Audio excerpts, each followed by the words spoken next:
Hey guys, Jeff Disher here, real estate broker with the Disher Group at Douglas Elliman. And today, this morning, I was on a BNI call and I did a presentation, 10-minute presentation this morning.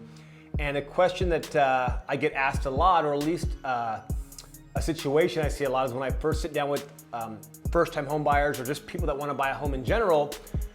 Most of the time they say, I don't want a condo, I don't want a townhouse because of HOAs, or they say, I don't want a house because I don't want to take care of the yard. And they kind of have different ideas of what it is to own each. So today I just want to kind of clarify that. And I also added in 2 to 4 units, which is an additional property first-time home buyers can buy with the VA or the FHA loan, which we'll talk about.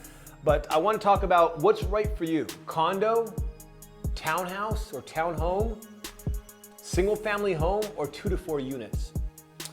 Let's start with the condo. So what is a condo? A condo is basically an apartment that you own. Okay, so they're typically honeycomb style. You have someone living typically above you, below you, on the sides of you, and you pay HOA.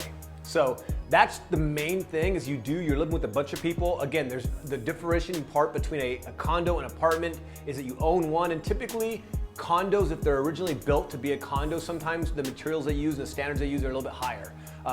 Like the noise cancellation from wall to wall, some of the insulation they use. Because I remember back when they were doing condo conversions, they had to go through a certain step and a certain upgrade process to make an apartment a condo. So condos, again, you own them. You are a partial owner of the land that the condo complex sits on. So if there's 100 units, you're a 100th owner of that land. You do own the interior of your unit. And another benefit of the condo is a convenience factor. You're only responsible from the drywall in. So if the roof goes bad, if the foundation, the HOA will pay for it. They'll come in, they'll either give a special assessment to each unit, or if the insurance or the HOA is healthy, they will pay for it and pick up the tab. So again, condo, you buy it, it's easy if you travel a lot and you're in and out of your property, you're not home a lot, you're busy, condos are perfect. I own a condo, I live in a condo, I love it because again, I can clean my condo, I leave for the day, I come home, it's exactly the way I left it. I can leave for a year, come back, condo's exactly the way I left it. So condo's convenient, they do have an HOA, but again, the HOA encompasses everything that you're gonna have to pay for a house, which we'll talk about, which is trash, water, maintenance, insurance, major components. If the roof goes out, you pay for it. Again, we'll talk about that when we get to a single family home. Next, townhouse. So what's the difference between a townhouse and a condo? Well, townhouses typically are 2 stories. They typically only have 1 or 2 sharing walls, which are on the sides. They typically don't have anyone above you or below you. So you'll see this a lot. You'll see row homes. They look like they're in rows. And again, people call them row homes. There's a difference between row homes and townhomes. Row homes typically don't have a connecting wall. Townhomes do, but you'll see them. Townhouses have 1 connecting or 2 connecting walls. If you're an end unit, you have 1 connecting wall. If you're a middle unit, you have 2 connecting walls. Again, typically 2 to 3 stories. And townhomes typically have a little bit more yard, a little more space for the outdoor. They do have an HOA. Sometimes they're super small or low because they don't have a lot of amenities, but sometimes they have the same amenities. As a condo complex, they will have a HOA that's a little bit higher to take care of those amenities. And a lot of times you'll see master developments. You'll see condos, townhouses, and homes all within the same development. So again, townhouse, convenient factor, high level 10, you can leave, you can go as you please, the house will always stay the same. You're not worrying about the outside of the house as much as you are the inside. Next is gonna be a single family home. Okay, what is a single family home? It's what most people think of when they think they're gonna buy a house. They think of a home on a piece of property that they own in a neighborhood. Very traditional. And it's very common. When people come in, they go, I don't want a condo, I don't want a townhouse, I do not want to pay HOA, I hate HOA, I don't want to pay any dues monthly. And what people don't understand that when you own a house, basically what a condo is doing is wrapping up all your HOA fees, all your monthly fees that you would pay, so the gardener, if you owned a house, the insurance, the maintenance, the trash, the water, all those things that you're gonna pay independently when owning a house, they wrap it all up, they bundle it into a HOA payment. So that's why you pay HOA. So it's not like you're paying a HOA for nothing. You're paying it for the amenities and you're paying it for all the other things that come along with the house that you would pay if you own a single family home. So don't get it twisted. Do this side by side. I promise you the numbers are pretty even. Usually it's more expensive for a house.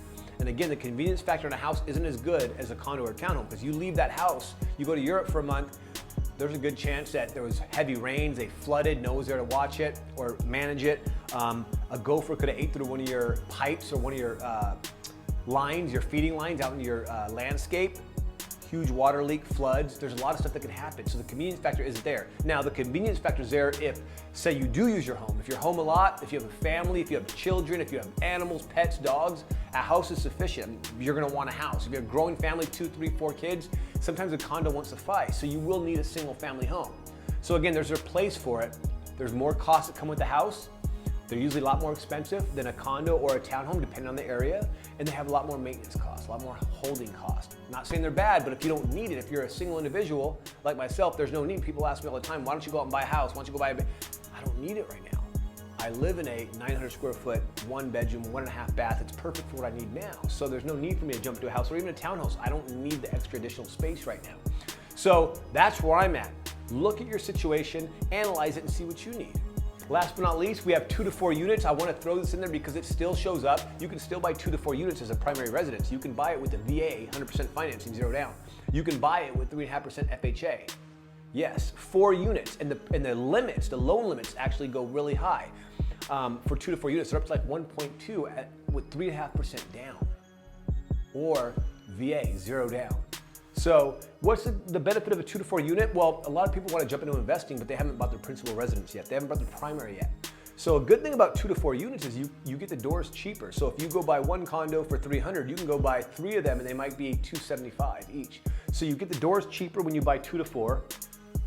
You have income, so you have potential. If you buy a 4 unit, you live in one, you have a potential for 3 more of those units to be bringing in income to subsidize your mortgage. So you're paying less than you would if you were to go buy a house. You also have a larger property that's gonna go up in value. When all the rents go up, your whole property goes up in value. So 2 to 4 units are great. Again, they're good for people that wanna invest and buy, or if you want to buy a property, you qualify, FHA, 3.5% down, VA, and you want a minimal down payment and you want someone to help subsidize your mortgage, great. It's a great vehicle for that. And again, people that don't own a home but want to invest, again, you can get 3 units, 2 units, 3 units, 4 units, live in one and have 3 investments, 2 investments on the side or within your same development. So only thing is with VA and FHA, you have to live in the property. So I hope that helped, guys. Again, condo, townhome, house, 2 to 4 units. I'm gonna be popping those pictures up of what they are as I'm doing the video, so be sure to look up there.